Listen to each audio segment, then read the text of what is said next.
Bonjour, bienvenue à un autre épisode de Coup Critique. Super content Salut! de vous recevoir. Là, on essaie quelque chose de nouveau, moi et Giovanni. Dans le fond, Ouais, on a décidé de s'enregistrer vidéo. Donc, la bonne nouvelle, c'est que si on est capable de diffuser le vidéo, c'est que ça a marché, puis il n'y a eu aucun problème, puis toutes nos affaires ont marché.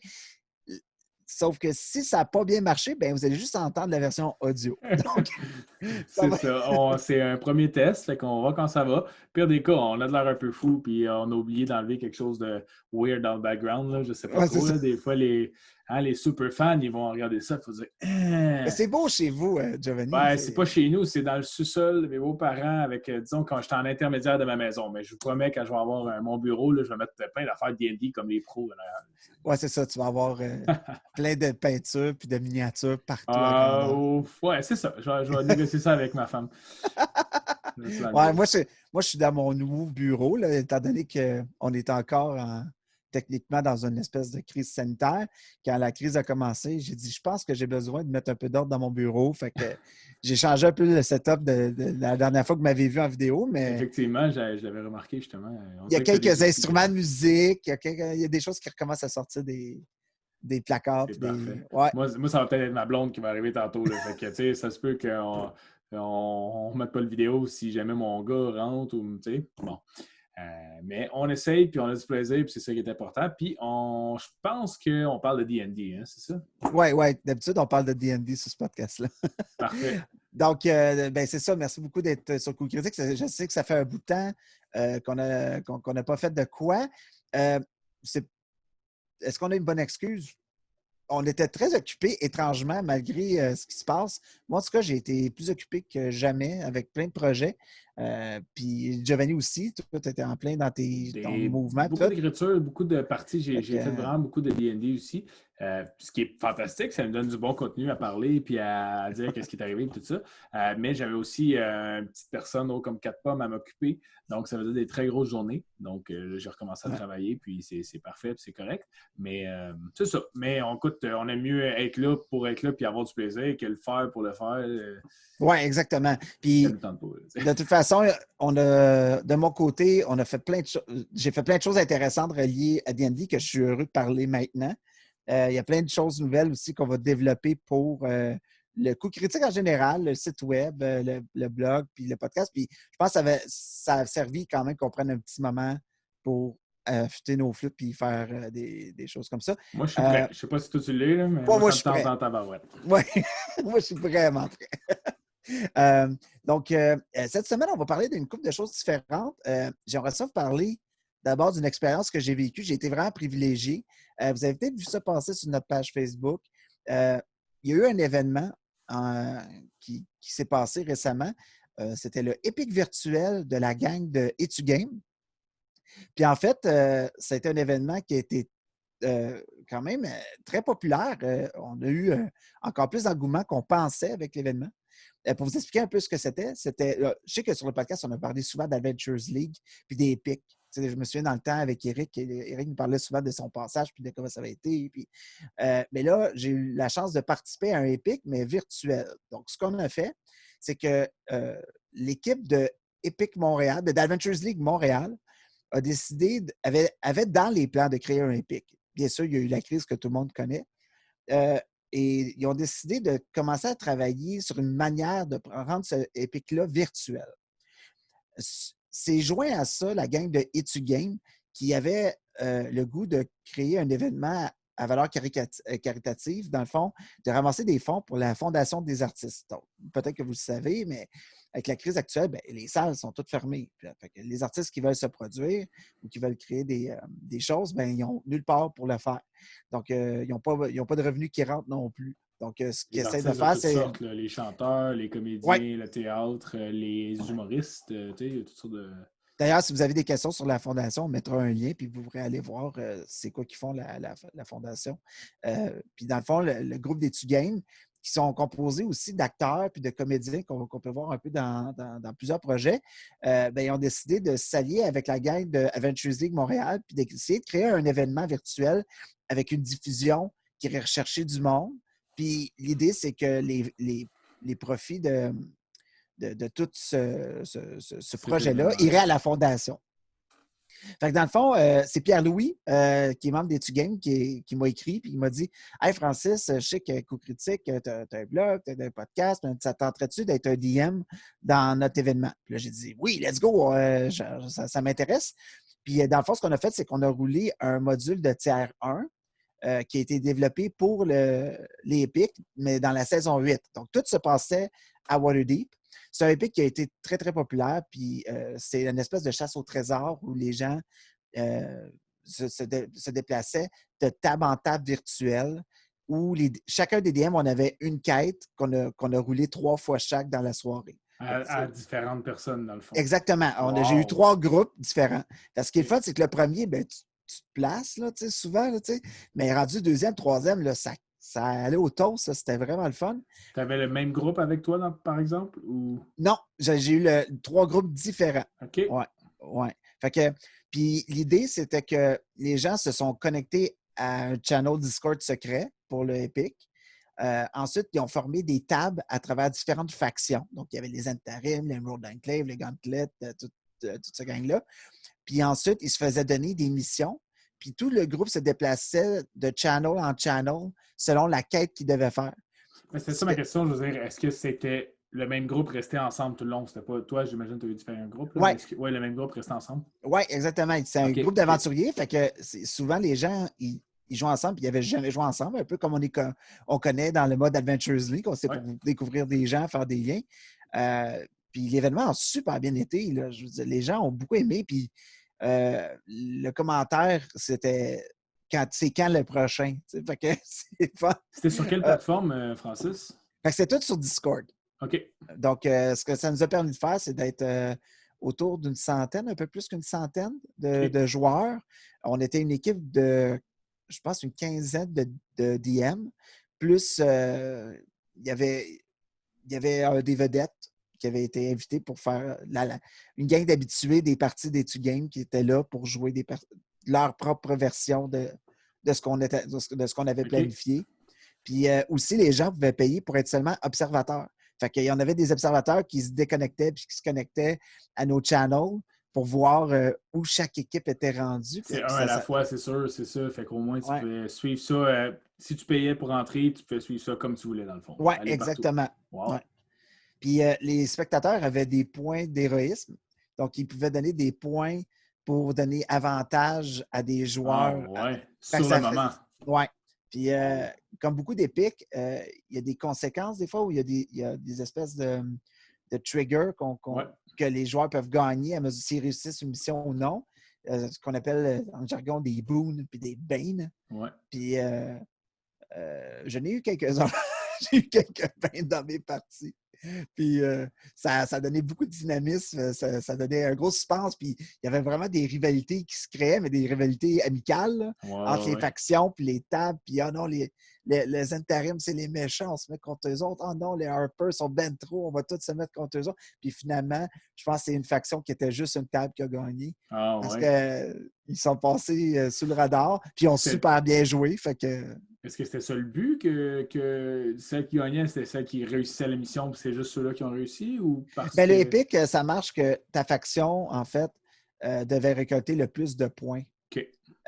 Mais étant donné que, mettons, les Harpers avaient 5 tables pleines, puis que le Gauntlet en avait une, ben le résultat des Harpers, par exemple, était divisé par 5. Fait que c'est la moyenne. OK, ouais, je comprends. Oui, exactement. Fait qu'on avait des points 75, des points 25. Est-ce que les gens roulaient leurs dés, tout le monde faisait confiance, roulait leurs dés à la maison, des vrais dés? On avait une plateforme qui s'appelle Roll Dice with Friends. Je l'enverrai, c'est vraiment pratique. Tu vas la mettre en lien? Cool. Oui, exactement. Je vais le mettre en lien quelque part. C'est une plateforme vraiment simple. Il n'y a pas de flafla. C'est vraiment cool.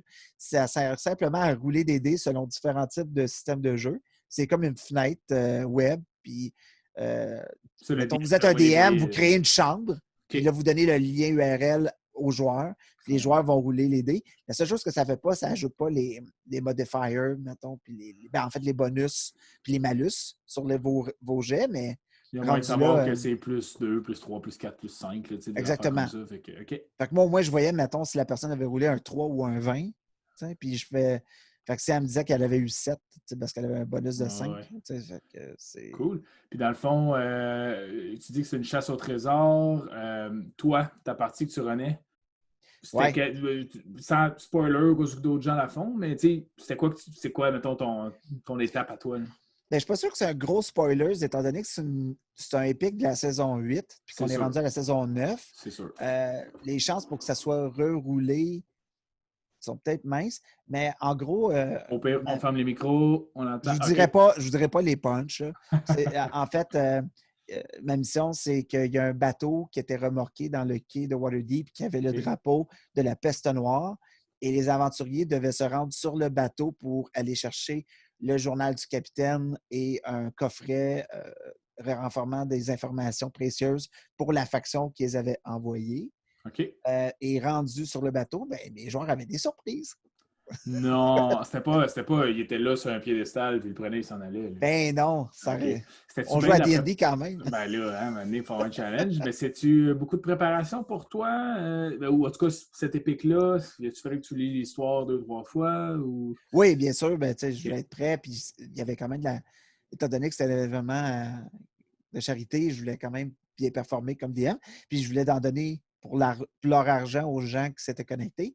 Mais je C'est dois sûr. dire, la plus belle leçon que j'ai eue, en fait, c'est toute une leçon de DM, être dans un épique, dans ce style-là. Parce que on voulait vraiment respecter le temps de 1 heure maximum pour chacune des missions que les OK. joueurs devaient faire pour Donc, que ce soit un 3 heures en événement tout. concis en 3 heures, entre OK. 3 et 4 heures avec les intros puis tout Ouais, ça. ouais, On ne ouais, voulait ouais. pas que ça dépasse trop et que le monde reste trop longtemps. Puis, il fallait que ça roule. Puis j'ai eu des groupes avec plus qui voulaient faire plus de roleplay, puis d'autres qui voulaient faire plus du combat, puis d'autres qui. Fait qu'il fallait que tu t'ajustes beaucoup au style du groupe. Puis après, Ouais, l'heure d'après, tu t'ajustes à un autre groupe. Et, mais ça m'a forcé d'être plus concis dans mes interventions, OK. d'être plus direct, mais j'essayais vraiment très fortement d'offrir une expérience, le fun, avec de l'humour, autant que du mystère, puis des intrigues, puis des impasses. Mais il fallait. 1 heure, c'est pas beaucoup. 1 heure, ça passe très, très vite. Là. Ouais. Je suis très d'accord avec toi. Qu'on fait des aventures, mettons, Adventures League pour une gang de joueurs, peu importe, dans un bistrot ou quoi que ce soit. Là, c'est une aventure quand c'est marqué une aventure de 4 heures, ça dure 5 heures. Puis quand c'est une aventure de 2 heures, ça dure 3 heures. Fait que, Ouais. en même temps, tu ne veux pas brimer les joueurs dans essayer de faire du roleplay. Donc, comme tu dis, c'est une belle apprentissage à ce niveau-là. Oui, vraiment. L'avantage qu'on avait, c'est qu'il y avait beaucoup de joueurs qui ont utilisé des joueurs, des personnages préfets, donc, OK. qui étaient tous niveau 3. Fait qu'au niveau du encounter rate, du niveau de difficulté des Ouais. aventures, je n'ai pas vraiment eu à le changer de toutes mes parties. Donc, dans ma préparation, je savais exactement combien de méchants j'allais avoir ou combien de, Ouais, ouais, ouais. Puis, c'est quoi mes le niveaux de niveau de difficulté de difficulté. chaque étape. Ouais, donc, Est-ce que tu dirais que la deuxième puis troisième fois que tu l'as fait, même s'il fallait que tu ajustes un nouveau joueur, à des nouveaux groupes, pardon, il fallait quand même que ça allait mieux, tu la connaissais mieux, puis c'était plus fluide? ah oui, vraiment, OK. définitivement. Parce que même moi, je me suis compliqué la vie. Là. Je voulais avoir une map, je voulais avoir du son. Je voulais que quand ils se connectent, ils entendent déjà les sons du sport, puis que je les amène tout de suite dans quelque chose d'autre. Fait que je me suis compliqué la vie. Mais fait que ça a été ma première game, ça a été vraiment de voir comment j'allais gérer tout ça. Puis dans le fond, ce que j'ai décidé de faire, c'est que c'est moi qui allais contrôler tout. Puis dans le fond, il allait juste voir une vue de Roll20, une vue de joueur dans le fond. Puis que sur un autre écran, j'avais ma version DM. Donc, je pouvais moi-même déplacer Je leur comprends. token, garder le contrôle. Mais les joueurs étaient très, très, très bons, ils communiquaient très bien ce qu'ils voulaient faire. J'ai vraiment pas en plaindre. Il y avait des habitués comme il y en avait C'est sûr. des plus novices. Puis ça, c'est à s'ajuster en tant que DM, puis en espérant que les joueurs sont acceptants de ça aussi, puis c'est correct. Dirais-tu qu'il y a des DM qu'il n'y avait pas de map, puis c'était juste en Theater of the Mind? Est-ce que, tu sais, dans le fond, chaque DM préparait sa partie comme il le voulait? Oui, pas mal. Il y avait une grande liberté là-dessus. OK. Ce que j'ai apprécié. Il y en a, et ce qui était le fun dans ce épique-là, c'est qu'il y avait des aventures qui étaient des missions qui étaient carrément du roleplay. Donc, pas de combat. C'était simplement jouer avec le DM, s'amuser, créer une histoire pendant 1 heure. Il y en a d'autres, OK. c'était plus du combat, puis d'autres, c'était plus de l'exploration. C'était plus comme un puzzle ou un truc comme ça à Ce qui est faire. Fait que les fantastique pour les joueurs vont joueurs, plus là. jouer à plein de sortes de choses dans la même veille. OK. Est-ce qu'il y a un DM qui faisait la même partie que toi? Ou y avait-tu juste 3 Oui. parties pour tout? Ouais, OK. Fait que dans le fond, c'était mettons qu'il y avait 15 DM, comme tu dis, il y en avait 5 qui faisaient la 1, 5 qui faisaient la 2, puis 5 qui faisaient la 3. Ben, en fait, non, Non? c'est qu'il y avait un choix d'à peu près une dizaine Ah, OK, d'émissions, quand même, quand mais même. on a, comme la mienne, les organisateurs étaient conscients que certaines aventures allaient sûrement être plus populaires que d'autres, et la mienne en était probablement une de celles-là, juste à cause de l'intrigue puis de la prémisse. Fait qu'on Ouais. était 2 DM à rouler, c'est la même mission. Puis ce qui est le fun dans l'événement, c'est surtout l'espèce de camaraderie qu'il y a eu entre tous les maîtres de jeu pour s'entraider, s'envoyer des maps que chacun avait fait, s'envoyer des références OK. de son, des trucs. Toi, comment tu vas runner? Ah ouais, je pensais faire ça. Vraiment, c'était vraiment le fun. C'est la Moi, communauté de je roulais. D&D, hein? Ouais, moi, je roulais ma partie avec un gars qui s'appelait Patrick, puis ça a été super cordial comme échange. Puis on s'est envoyé 2, 3 affaires, 2, 3 conseils, puis ah ouais, c'est un bon flash, c'est une bonne idée, chacun de notre bord. Fait qu'on s'est dit, au moins, les gens vont avoir eu si on dit, ah, j'ai fait la mission Plague Ship, bien, ils ont quand même vécu sensiblement la Ben, c'est même sûr qu'à un affaire, moment tu donné, il sais. faut que tu respectes un peu l'histoire. C'est pas comme faire Ouais. une aventure, une homebrew, une Adventures League. Pour des joueurs one-shot, comme moi, je vais en jouer une, là, j'aurai l'occasion d'en parler tout à l'heure, que ça ne dérangera pas qu'est-ce qui se passe ailleurs, tout ça, puis que c'est toi qui arrives, puis tu peux modifier des choses. Dans ce cas-ci, tu veux qu'à un moment donné, il y ait une certaine, que l'épique en tant que telle, que les trois étapes qui vont vivre les joueurs se coordonnent, puis que ça fasse du sens, il faut que tu aies un respect pour ça. Tu ne peux pas Ouais. dire, ah, j'ai changé tous les monstres, puis c'est pas toute la même thématique. Là. Fait que Ouais. c'est ton engagement, mais quand même, tu peux amener ton style à toi là, en tant que DM, puis c'est super. Ouais. T'es Puis rendu en tout cas, expérimenté là, en plus. Là, toi.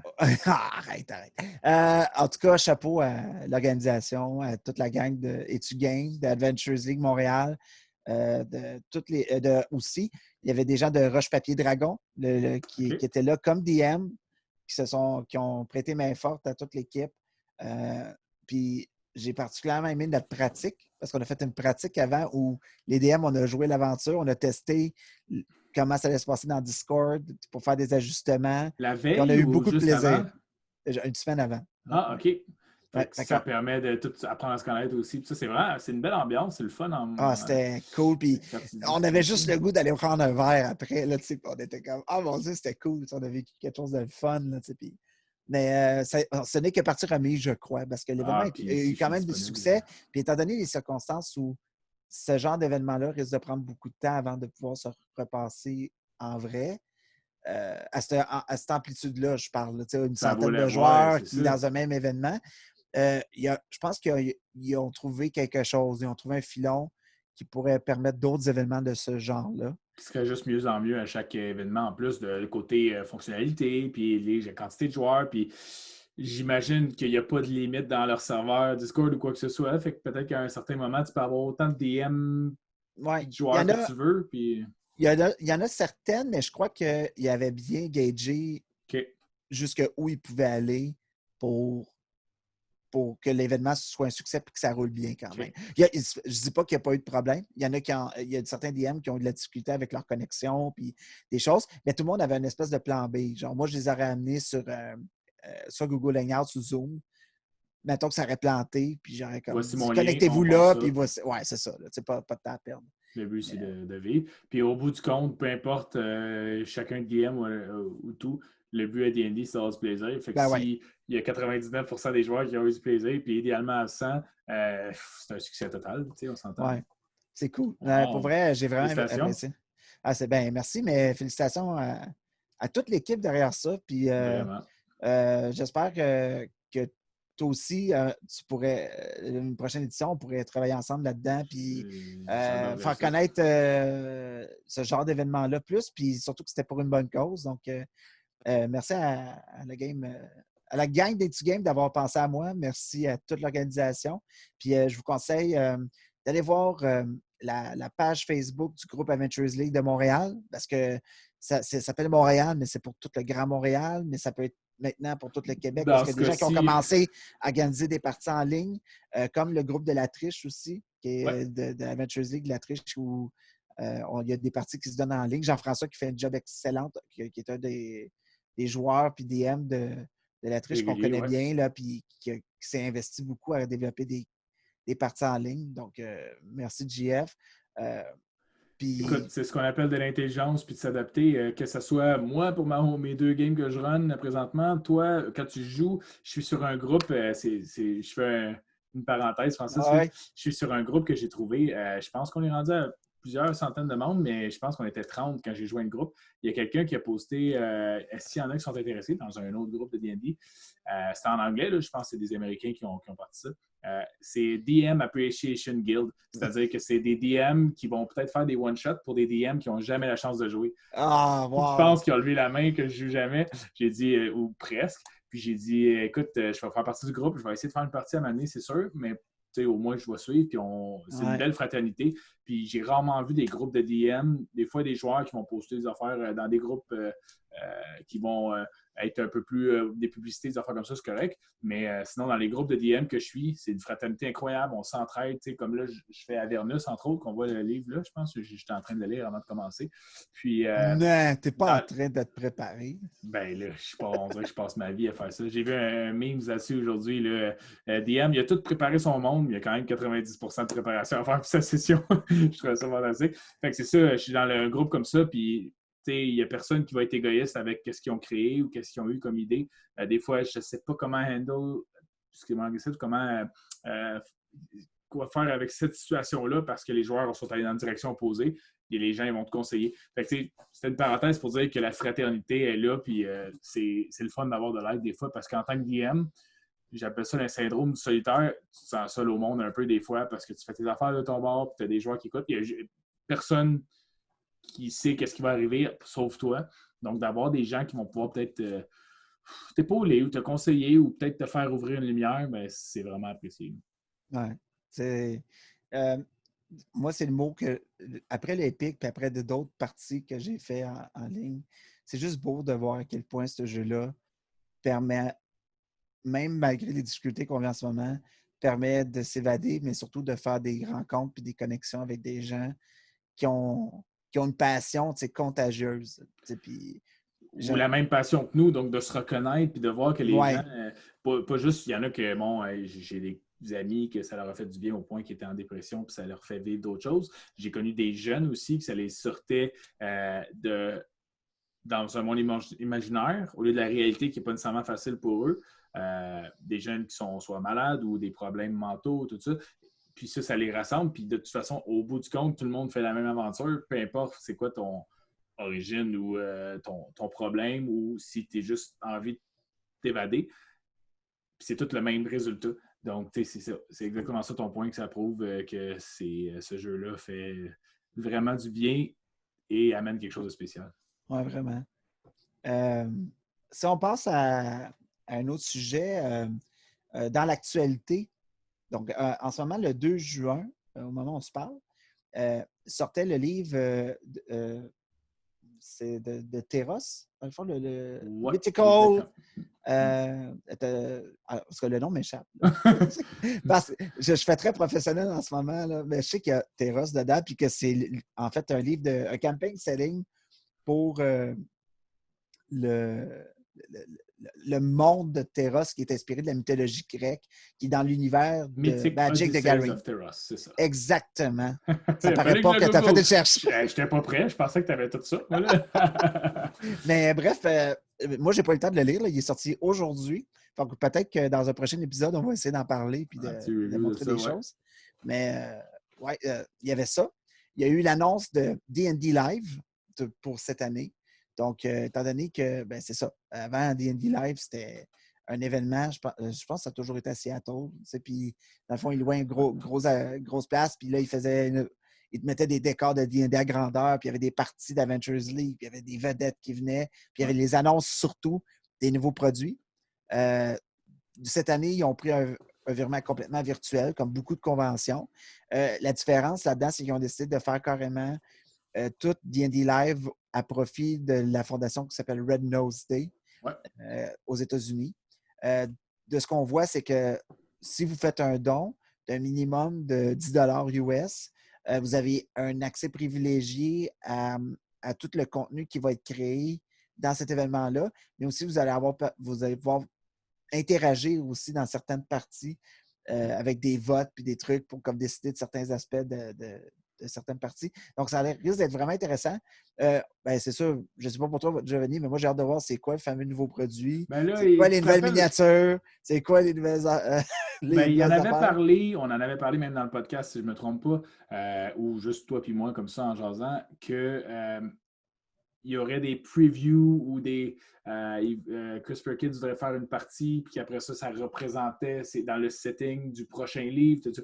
Donc, côté, c'est pas spoilers, mais gossip, là, les rumeurs, puis tout ça, ben ça va en amener quelques-unes. Ça va être super intéressant de voir qu'est-ce qu'il y en a. En plus d'être très entertaining, là, excusez-moi l'anglicisme, en plus d'être diverti de manière Ouais. super le fun, ben en plus, c'est quoi qui s'en vient, tu sais.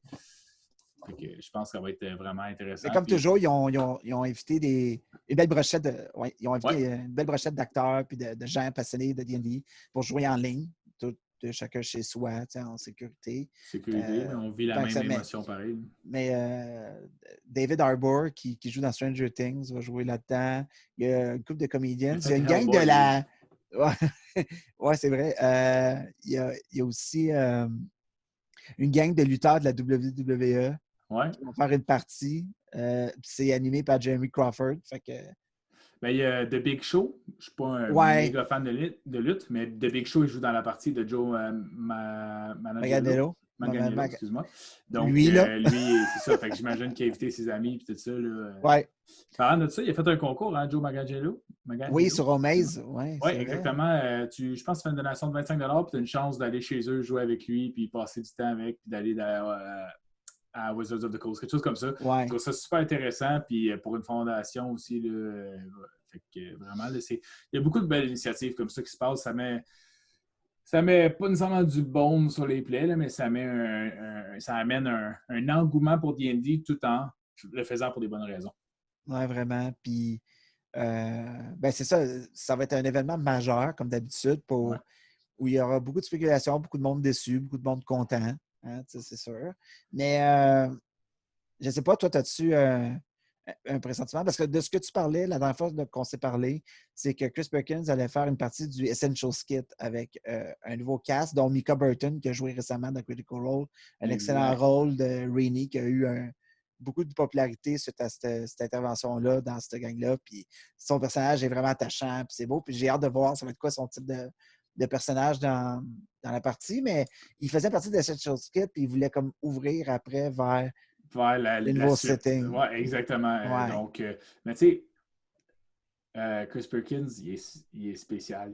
Moi, j'aime bien.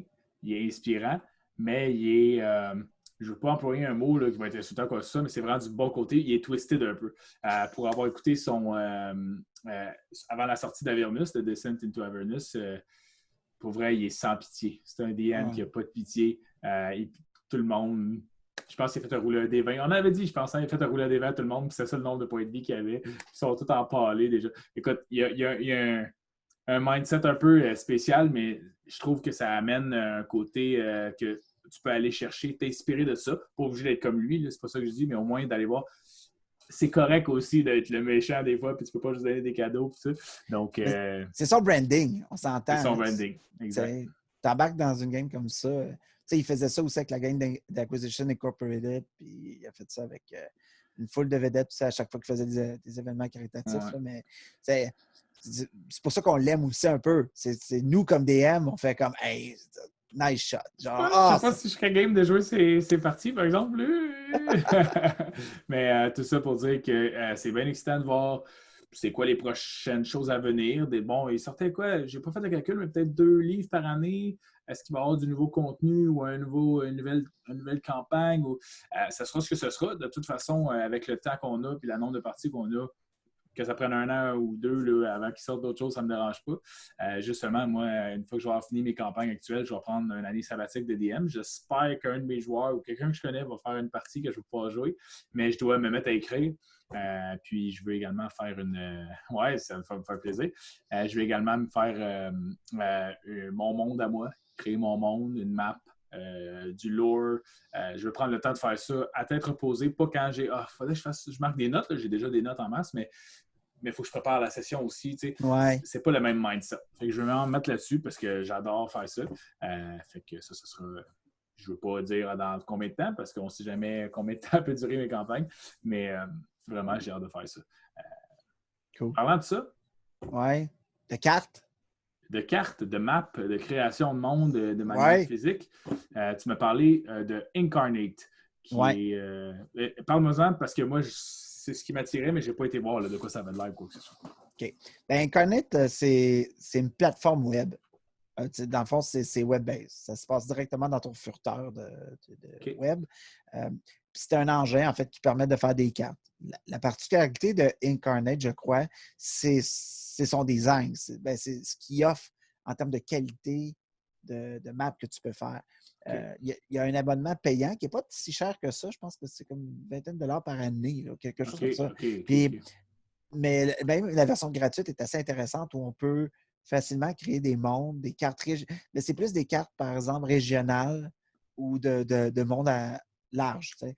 On pourrait faire genre une grande cité, une ville ou un village, mais c'est pas un outil qui est fait pour faire, par exemple, le dedans d'une maison ou un donjon ou ce genre d'affaires-là. Je comprends, à plus grande échelle. Là. C'est plus pour jouer avec la cartographie, détailler, par exemple, une province ou carrément un continent de votre campagne, y ajouter des routes, des villes, des trucs comme ça. Puis ça a une signature quand même assez intéressante au niveau visuel.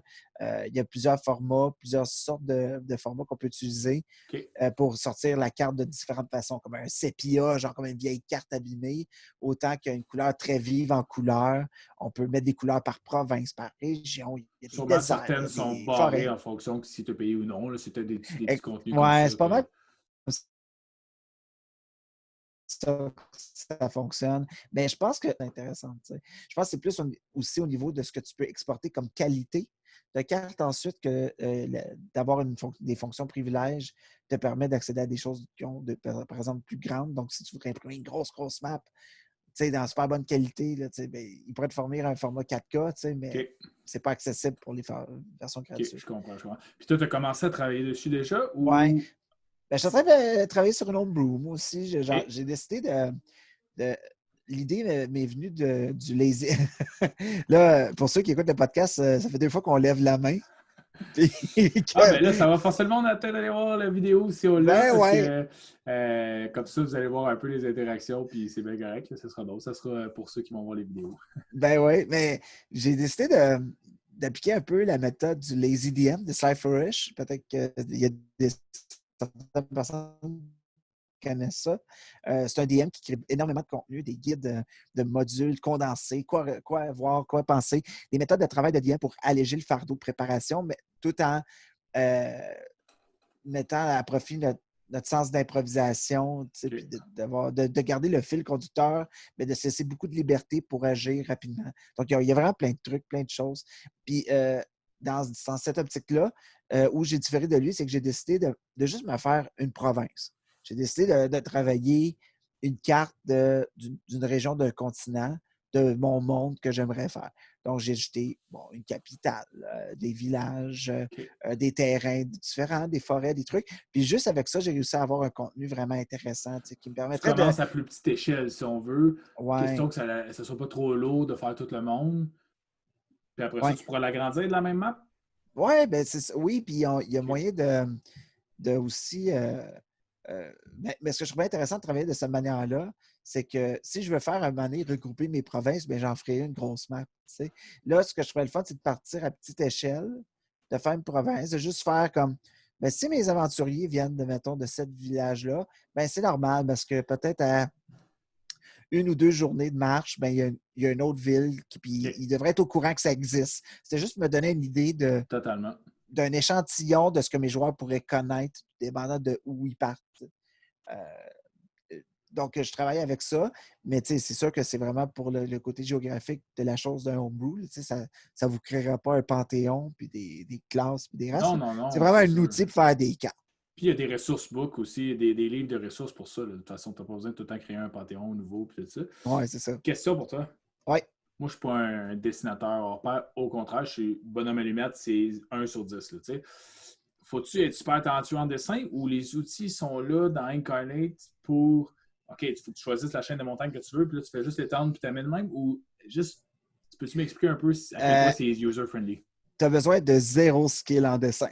Yes! Ce qui est vraiment intéressant d'Incarnate, c'est que d'abord, il y a moyen de générer un monde, si on veut, à partir de combien d'eau tu veux dans ta map.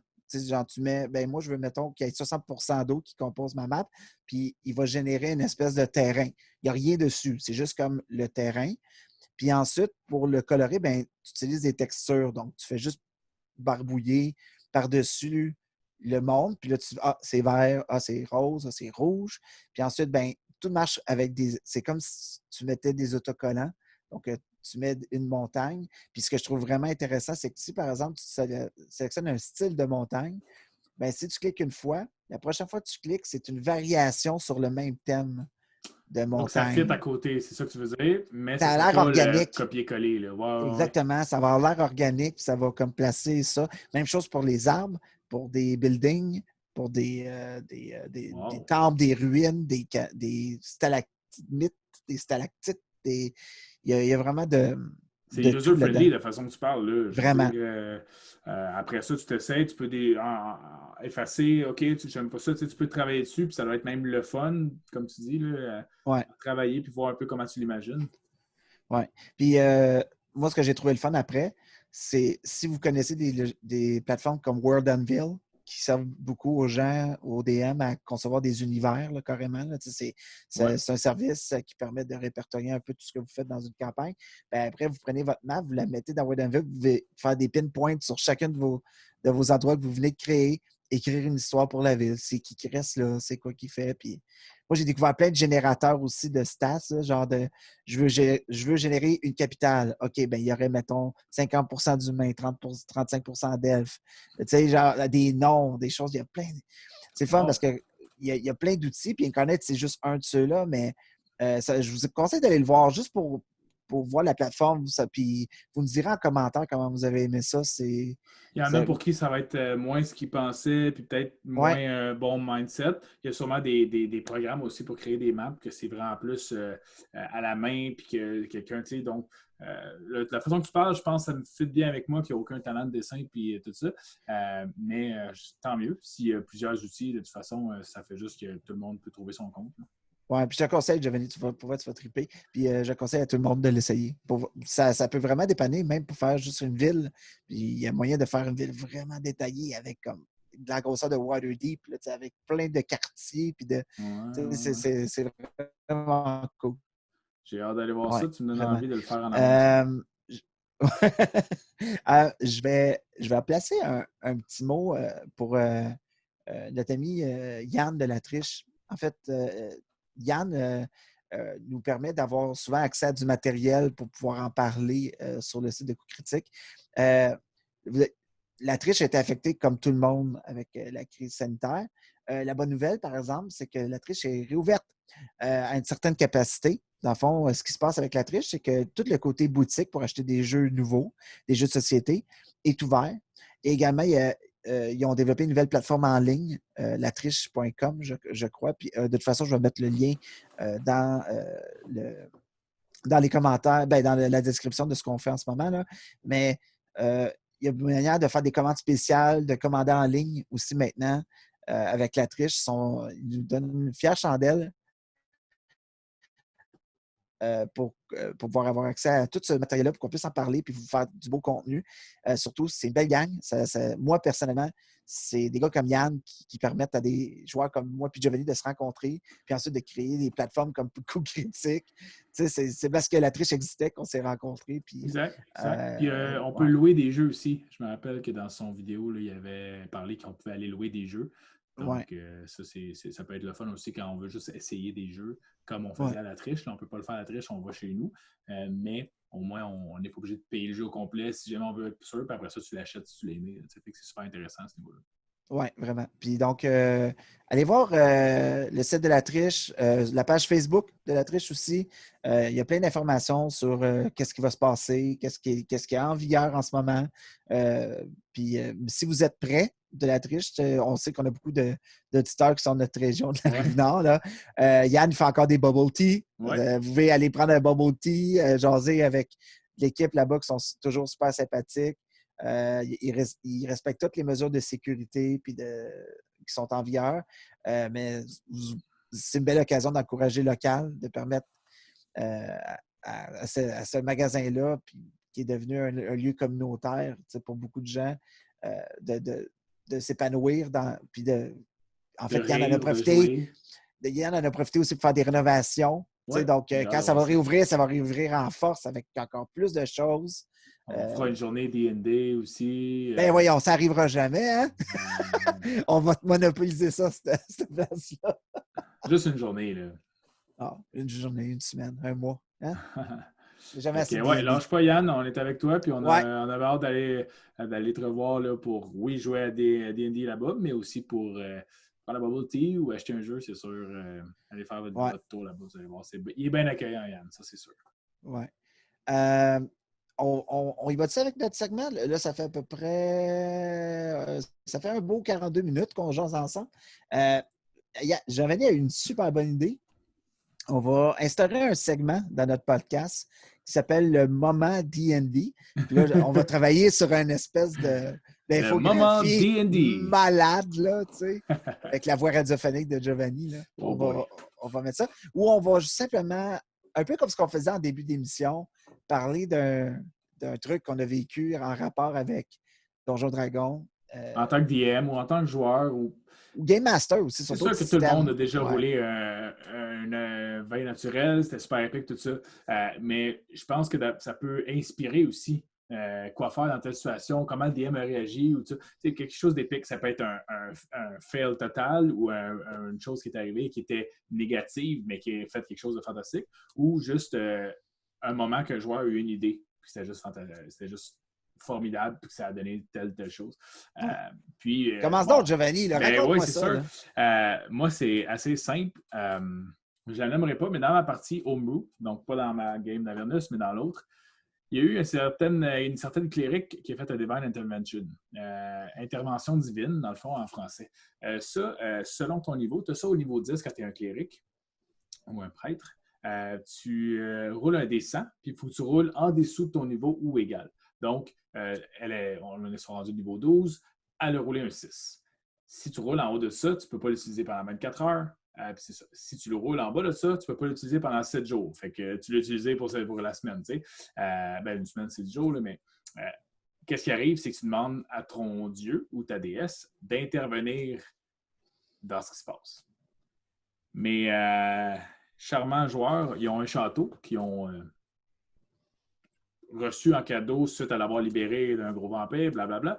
Dans ce château-là, il y a une tour bien spéciale où est-ce qu'il n'y avait pas accès.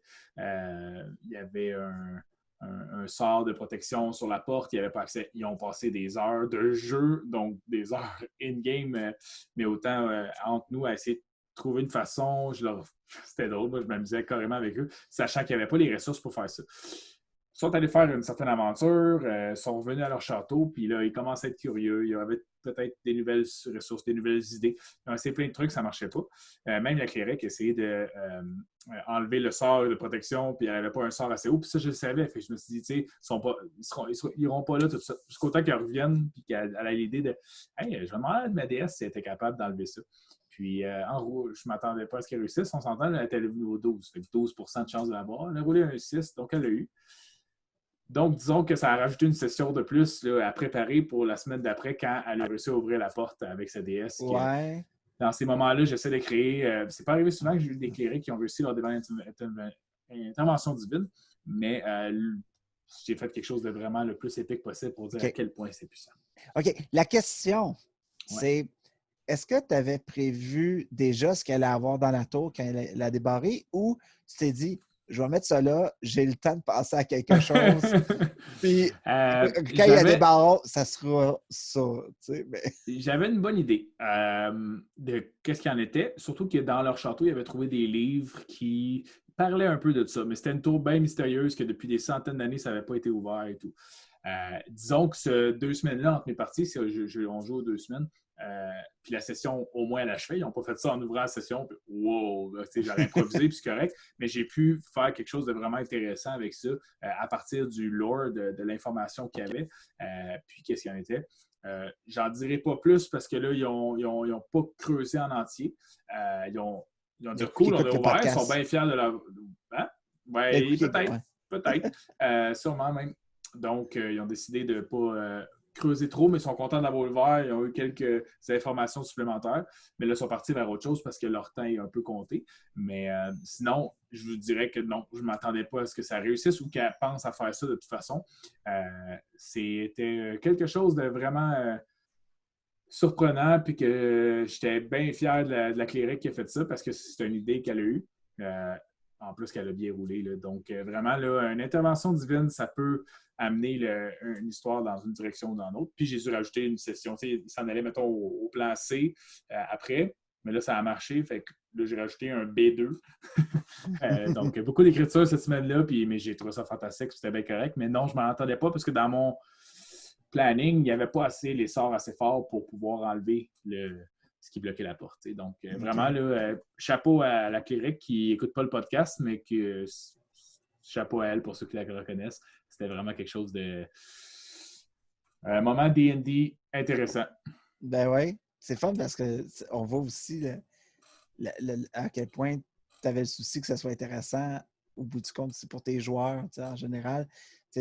Même si ça s'est passé peut-être plus vite, puis ça s'est passé, genre, ça fait partie de la game aussi d'être un DM. Mais, absolument. Mais c'est le fun de voir que tu as pris du temps pour l'écrire, tu as décidé de faire vraiment quelque chose qui en valait la peine parce qu'au nombre de temps qu'ils ont passé à checker. Exact. Mais tu sais, je les bloque jamais de faire quoi que ce soit. Je leur dis, ah non, j'invente une raison pour pas qu'il jamais. Là, moi, il y a beaucoup de choses qui sont écrites bien en avance. Puis s'ils s'en vont voir tel monstre au début, ben, il va peut-être être trop fort pour eux. Mais s'il arrive là plus tard, il va être trop faible. Tu sais, ça, c'est correct. C'est un sandbox qu'on appelle. Ils vont n'importe où comme ils veulent. J'essaie de leur mettre le plus de la malléabilité possible de qu'est-ce qu'ils vont faire comme choix. Mais ça fait longtemps que c'était à ce niveau-là. Quand il avait été plusieurs sessions d'avant, il n'était pas encore assez capable d'ouvrir. Sauf que là, les dés ont décidé comme ça, ou plutôt, je devrais dire, sa déesse a décidé de l'aider et puis d'intervenir dans la situation. C'était fantastique. Ils ont beaucoup aimé la session qu'on a faite à l'intérieur de cette tour-là, si on veut. J'aurais peut-être l'occasion d'en reparler. Si vous êtes curieux, vous demandez la question, c'est quoi qu'il y a dans la tour, tout ça, ça me fera plaisir de le dire. Là, pour l'instant, ils n'ont pas tous les secrets encore. Mais j'avais quelques surprises pour eux, puis un peu des récompenses. Pas nécessairement, oui, des objets, c'est une chose, mais je veux dire, ils ont été récompensés d'avoir eu cette idée-là, puis de faire ça parce que je suis comme ça. Là. Quand il y a des bonnes idées, puis des choses qui sont, que ce soit les idées ou non, je pense que c'est le fun pour les joueurs de dire on a réussi un grand coup. J'espère que c'est pas pour rien d'un sens. Des fois, il y a des cul-de-sac, ça c'est normal, mais ils ont bien aimé ça. Puis encore une fois, chapeau à la clérique d'avoir pensé de faire ça, parce que des fois, on a beaucoup de sorts, hein? On a beaucoup d'affaires à faire, puis on pense comme pas clérique, oui, il y en a beaucoup. Il y a beaucoup de choses. L'essai valait la peine, sauf que là, peu importe ce qui arrive pendant 7 jours, elle ne peut plus demander d'aide de sa déesse à ce niveau-là. Ouais. De mon côté, ben moi, c'est sûr que c'est passé tellement de choses. J'ai commencé une campagne dans l'univers de Critical Role comme joueur dans Wildmount. Wow. Un petit coucou à Benoît et à tous mes amis joueurs qui jouent dans cette partie-là. J'aime beaucoup mon personnage. J'aime où ça s'en va. Il est juste niveau 2, mais déjà, genre, je vois où il peut aller. Puis j'essaie d'être. C'est une game que je veux définitivement plus roleplay de ma part, où je veux vraiment plus développer un personnage. Comment il s'appelle? Il s'appelle Enwin Yaldrin. Et c'est ça doit être un elfe ou quelque chose? Ben, c'est un elfe, mais c'est un Eladrin elfe. OK. Druid Circle of the Dreams. Ah! Donc, c'est bien l'imaginaire, bien le... Ben, c'est très Feywild. Ouais. Fait que Eladrin vient du Feywild. J'ai dit, ben, prenons un cercle qui fait vraiment Feywild, un truc que j'ai jamais joué. Puis je voulais pas y aller pour juste les wild shapes, puis genre C'était pas me ça que tu transformer. visualisais, là. Non, puis étant donné qu'on n'a pas de cléric, ça fit parce que c'est un druide que sa spécialité, c'est beaucoup le healing, puis les sorts de soins, puis les trucs. Ouais. Fait que je trouve ça intéressant. Mais le moment que j'aimerais vraiment parler, c'est que j'ai fait un petit clin d'œil là-dessus sur Facebook, comme quoi mon gars, j'ai commencé à faire jouer mon gars à Donjon Dragon. Là. La chronologie des événements, c'est j'ai reçu une copie de Hero Kids que j'ai Ouais, parlé dans une vidéo absolument. et mon gars a vraiment trippé là-dessus. Il y avait 4-5 aventures de Hero Kids qui étaient traduites en français OK. que j'ai testé avec lui. Il aimait ça. Mais à la fin, je sentais qu'il était peut-être prêt à d'autres choses. Je pense qu'on aurait pu rester dans le même système de jeu. Le système de jeu est vraiment bon. Mais je n'avais pas vraiment d'aventure sous la main pour le continuer à faire jouer. Puis j'ai regardé un peu ce que les gens faisaient sur YouTube pour jouer avec des enfants, comme des vidéos comme How to initiate your kids to D&D, puis How to play D&D with 5 years Ça ne doit old. pas être trop dur à trouver, là, exactement. Oui, il y avait beaucoup de trucs intéressants. Puis ce que j'ai décidé de faire, c'est que je roule le Semaines of Endeavor, que j'ai roulé souvent. Ouais. Fait que je sais où je peux aller, qu'est-ce que je peux faire, mais surtout comment le vulgariser puis le mettre à la saveur enfant. Comment baisser le ton un petit peu de certaines Ouais, des bien choses qui sûr. se passent pour un enfant de 5 ans. Puis il me surprend à chaque fois qu'on joue. Ça doit faire 3 fois qu'on joue à l'aventure. Puis j'ai créé des choses à travers ça, mais j'ai gardé l'essentiel de l'histoire pas OK. mal sans changer grand-chose. Puis j'adore ça, jouer avec mon gars parce que c'est mon gars, mais j'ai découvert comment un enfant, ça peut être intéressant à jouer avec des enfants parce que tu sais comme moi, les vieux de la vieille, des gobelins, là, on fonce dans le tas, on claire ça, tu sais, puis on le sait que c'est des méchants. Mais mon gars, il ne sait pas ça, que des Ben, gobelins, c'est c'est ça, des ces méchants. stéréotypes-là, si on veut, là, ouais. Il ne sait pas. Puis même, tu sais, même si tu n'as jamais joué à D&D, si je te dis gobelin, tu penses à Lord of the Rings, tu penses à plein d'affaires où les gobelins, c'est des méchants. Les orques, c'est des méchants. Tu sais, mais mon fils n'a pas vu ça. Puis je le décris. C'est un petit bonhomme, des ailes pointues, il a une face bizarre. Puis il fait comme OK. Puis là, qu'est-ce que tu fais? Ben, je lui demande où ils sont, telle affaire. Puis là, OK. Puis là, il te répond quelque chose. Puis là, je trouve un truc comme tu vois qu'il a l'air fatigué ou qu'il a l'air d'avoir faim ou qu'il n'est pas concentré. Et puis, j'ai un petit gars très empathique dans la vie. Fait que souvent, il va dire qu'est-ce que je peux faire pour t'aider? As-tu faim? Moi, je suis bon. Il littéralement dit ça. Ouais, je suis très bon cuisinier. Est-ce que tu veux que je te Wow. fasse à manger? Puis je le joue là-dedans. Puis j'ai fait rouler seulement le D20. Un D20, d'ailleurs, Sam Craft, j'en ai parlé sur Facebook, créateur québécois qui fait des, des vins puis d'autres affaires Ben, en mousse, en stress, là, stress ouais. ball. Ouais, c'est vraiment cool. Ça fit avec Puis, ta casquette en plus, fait que c'est parfait. ben oui, je suis d'accord, ça n'a pas de bon sens. Euh, mais je le fais jouer avec le D20, puis j'y apprends des petites mathématiques. Tu sais, genre 14, OK, plus 1. C'est compter jusqu'à 20, Félix. 14, 15. 15, OK, bon, t'as eu. Tu sais, il y a moi. Puis ça le fait dégourdir, surtout en ce moment, là, où il y avait.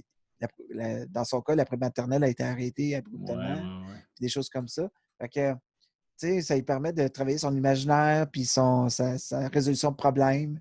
Il J'y est-tu mets des pièges, puis, tu sais, des trucs comme es-tu ça. Puis, attentif? Il est comme ça, puis il attend que tu lui dises ce qui va se passer? ah, tu sais, mais tu me connais, tu sais, je suis très dans les voix, je suis très dans les Ouais, personnages, ouais, puis, ouais. T'es puis il assez me connaît immersif, là, aussi, c'est c'est ça. mon gars. Fait que c'est ça que quand je raconte une histoire, j'en mets un peu plus que le client demande, là. Mais Moi, j'habite l'autre jour, en famille, c'est puis tu drôle parce que racontes l'autre des jour, j'ai histoires. demandé, j'ai dit, Félix, t'aimes-tu ça quand papa fait des voix?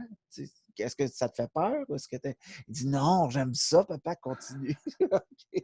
Fait que, non, mais j'ai Juste pour découvert, confirmer, là, peux-tu continuer? ouais, c'est ça, ouais, ouais. Mais ce que j'ai aimé, c'est sa résolution de problème qui est complètement différente. Tu sais, il amène l'aventure dans des endroits qu'il me surprend. Tu sais, Surtout en tant que puis DM, tu penses que tu vas sais, à un moment donné, tu connais ton groupe, oui, mais OK, je vais essayer de couvrir le plus d'angles possible, là, tu sais, pour au moins être un peu plus Ouais. près, même s'il faut que je fasse de l'improvisation. Puis là, tu dis que même lui, qu'on pense qu'un enfant, tu sais, ça va être plus simpliste, tout ça, il réussit à te surprendre pareil. Fait que c'est Ouais. c'est Puis ce que j'ai super. fait, pour les gens que ça intéresse, dans le fond, c'est que j'ai carrément expliqué à mon gars, je me base surtout sur les scores d'habileté. OK. Puis dans le fond, ce que je lui ai demandé, c'est de choisir 2 choses dans lesquelles son personnage était très bon, puis une chose dans laquelle il y a un peu plus de difficulté. Fait Avec que, les 6 statistiques de D&D? ouais, OK. ouais. Puis il a décidé de se faire un Gnome Ranger parce qu'il dit je veux être petit. Tu sais, on dirait qu'il était encore. Tu sais, Il c'est veut logique pour rentrer dans la lui. peau de son personnage, ouais, ouais, ouais. Ouais, qui était petit. Puis il est Beastmaster. Il y a un loup comme compagnon. Puis Vraiment cool. il y a. Puis ce qui est fun, c'est que j'ai montré, ça il montre aussi, tu ne peux pas tout le temps être bon dans tout. Tu sais, des fois, il y a des choses qui arrivent que c'est hors de ton contrôle. Puis Comment faut travailler avec juste, ces faiblesses-là aussi. c'est ça, mais comment trouver des solutions à travers ça. Puis c'est ça, je fais juste rouler un D20, je prends les scores d'habilité. Puis quand j'ai fait monter de niveau, parce que lui, ça l'intriguait bien gros quand je disais que mon personnage avait monté de niveau. Fait que je le fais monter de niveau, puis là, je dis ben là, ton personnage a un nouveau sort. Il a une nouvelle habilité. Il est capable de parler avec les animaux maintenant. Tu sais, je traque pas le nombre de sorts qu'il Mais fait. non, Puis mais non, mais non, mais il les utilise probablement autant de fois qu'il y a de spell slots anyway. Tu sais, mais Mais le fait de c'est fun. découvrir une nouvelle chose, ça motive à continuer à avancer et tout ça. Ah, wow!